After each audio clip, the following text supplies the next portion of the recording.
আমরা নারীদের ক্ষমতায়নের জন্য এইবার বিএনপির প্রস্তাব অনুসারে সংস্কার কমিশনে এইবারই সংবিধান সংশোধনের আগেই 5% সরাসরি 300 আসনের মধ্যে নারীদেরকে মনোনয়ন দেওয়ার বিধান আমরা সংযুক্ত করেছি।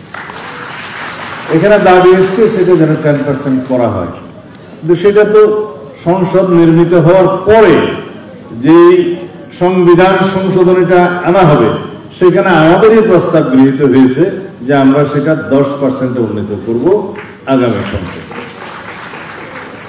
তাহলে 300 আসনের মধ্যে সরাসরি সংবিধান সংশোধনের পরে 10% মহিলাদের মধ্য থেকে নারীদের মধ্য থেকে মনোনয়নের বিধানটা সংযুক্ত হবে। আর এখনই সংবিধান সংশোধনের আগেই এইবার আমরা যাত্রা শুরু করব 5% সরাসরি দিয়ে। কিন্তু সেই 50টি সংরক্ষিত আসন থাকছে, এটা 50টি সংরক্ষিত আসনের বাইরে অতিরিক্ত। এইভাবে ক্রমান্বয়ে আমরা এগিয়ে গেলে এক সময় দেখা যাবে যে নারীদের জন্য আর সংরক্ষিত আসন রাখতে হবে না, সবগুলো সরাসরি নির্বাচনের জন্য উন্মুক্ত করে দেওয়া যাবে। এবং সেই সময়ের জন্য আমাদের অপেক্ষা করতে হবে। এই উন্নয়নগুলো গ্রাজুয়ালি হয়, ক্রমান্বয়ে এই উন্নতির ধাপটা এগোতে হয়। ওভারনাইট রাতারাতি কোনো রকমের অগ্রগতি হয় না, এটা পরীক্ষিত।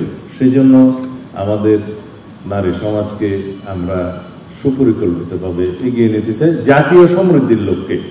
কারণ অর্ধেক জনসমষ্টিকে যদি আমরা পিছিয়ে রেখে দিই তাহলে এই জনসমষ্টির অর্ধেকটা জাতির উন্নয়ন অবদান রাখবে না এবং জাতীয় উন্নয়নের দিকে যাবে না, অগ্রগতির দিকে যাবে না, সমৃদ্ধির দিকে যাবে না। সেটা আমরা একটা বাস্তবায়ন পরিকল্পনার মধ্যে দিয়ে এগিয়ে যাবো ইনশাআল্লাহ। নারী শিক্ষার ক্ষেত্রে এবং ক্ষমতায়নের ক্ষেত্রে, দারিদ্র্য বিমোচনের ক্ষেত্রে, স্বাস্থ্য, ফ্যামিলি কার্ডের ক্ষেত্রে সবকিছুই আমরা আপনাদের সামনে এখন উন্মুক্ত করলাম।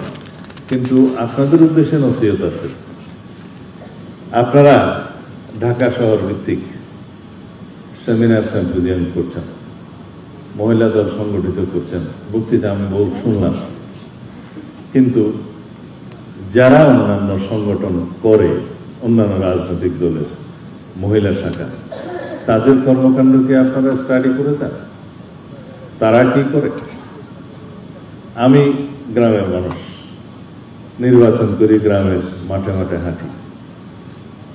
আমরা জানি প্রত্যেকটি পরিবারের যিনি মা, তাকে একটি সংগঠনের যারা ছাত্র এবং ছাত্রী সংগঠন করে, আমি নাম নিলাম না, তারা যে সেই মাকে হাতে ধরে তাকে সন্তুষ্ট করে এবং তাদের সংগঠনের অন্তর্ভুক্ত করে